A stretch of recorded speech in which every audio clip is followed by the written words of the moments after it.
All right, last but certainly not least, we have the crown chakra. Crown chakra is located at the top of the head, right there, and it opens up like this.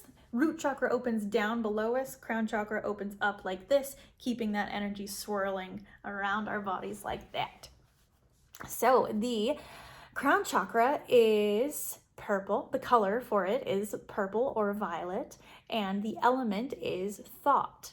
And how you can recognize an overactive crown chakra is someone who tends to over intellectualize everything. they have to intellectualize and understand their emotions, their thoughts, other people's emotions, other people's thoughts, etc. Lots of like mind energy, not much body or soul energy. Another way we can recognize that is spiritual addiction. Being addicted to spirituality, unable to come back into the body and be present in your human life. Someone who like just wants to live off in the ethers.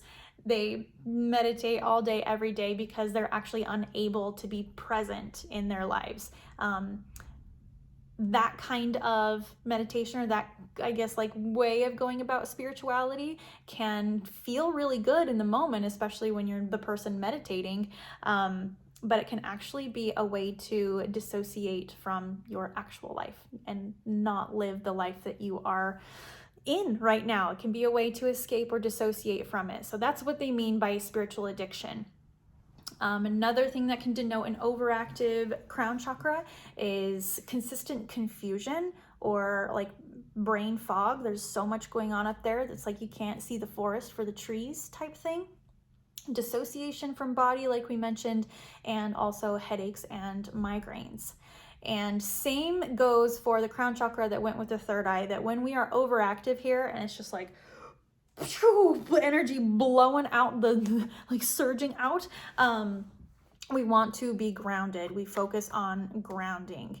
When a person comes to me with like wide open crown chakra that's just a little crazy up there, I like to take them out and actually help them lay down on the ground, not just stand or sit, but lay down and get as much of their body on the earth as possible. That is, for me, I have found that is the most helpful way to get them back in their body and balance that energy again. So an underactive crown chakra is going to be denoted by someone who has a lot of cynicism about spirituality. This is like kind of the other end of the intellectualizing thing, but spiritual cynicism, they may have learning difficulties or have a very rigid belief system. They may see things in black and white. There's not a lot of gray. It either is or isn't. They may express or hold themselves in the energy of apathy, just like not really caring much about much.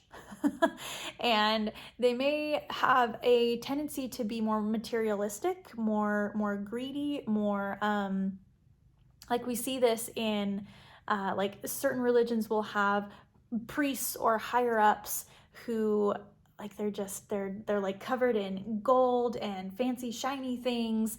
Like that person is supposed to be spiritual, but we find that there's a lot of materialism and greed in that underactive crown chakra space.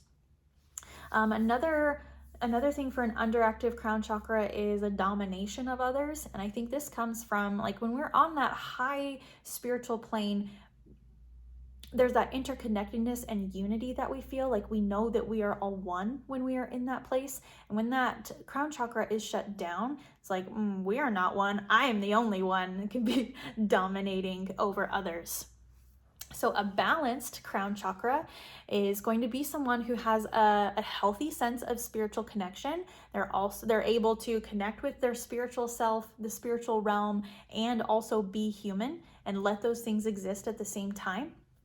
They are open-minded. They have a sense of like wisdom and mastery about them. They're very conscious in the things that they choose to say and do. They tend to have a broad understanding of things, which helps because they're open-minded, and they are typically like intelligent, thoughtful, ability to perceive, analyze, and assimilate information. The crown chakra is shut down by attachment, and this one can be pretty tricky because it's hard to not have attachment in this life. Like, we're gonna have attachment.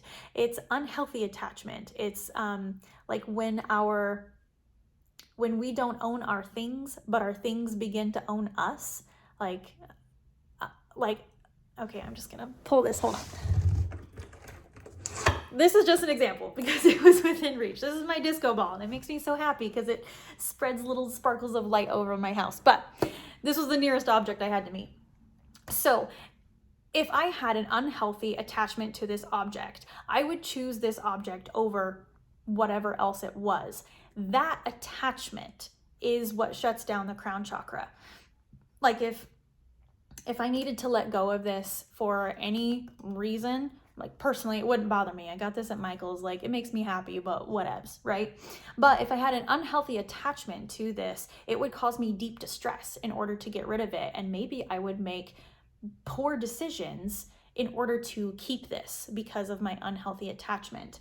That unhealthy attachment is what shuts down or causes the crown chakra to become out of balance. So a way to heal attachment from things, people, situations, belief systems, like so much, is to, as much as you can, remain neutral about those things. And it doesn't mean that you can't have feelings. You're absolutely allowed to have feelings and be excited about things. But as far as like when attachment comes to it, remain neutral and understand that whatever that thing is, even that person, they are not the end all be all. That thing is not the end all be all. And when you can remain like a healthy distance from it, you can keep that attachment issue in balance, and then keep your crown chakra in balance as well. Thank you guys so much. I have just loved getting to share this information with you this week. I am always open to questions or comments or concerns or anything that you have. If you have a question about something in yourself, like if you've recognized like, oh, okay, this chakra may be out of balance. How do I get it back into balance? Let me know, because I have so many ideas and options to help heal the chakras.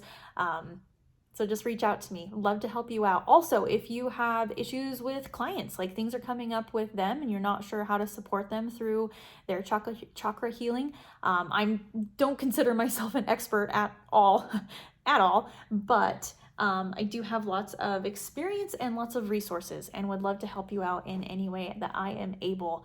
So thank you guys so much. I hope you have a great week and we'll see you soon.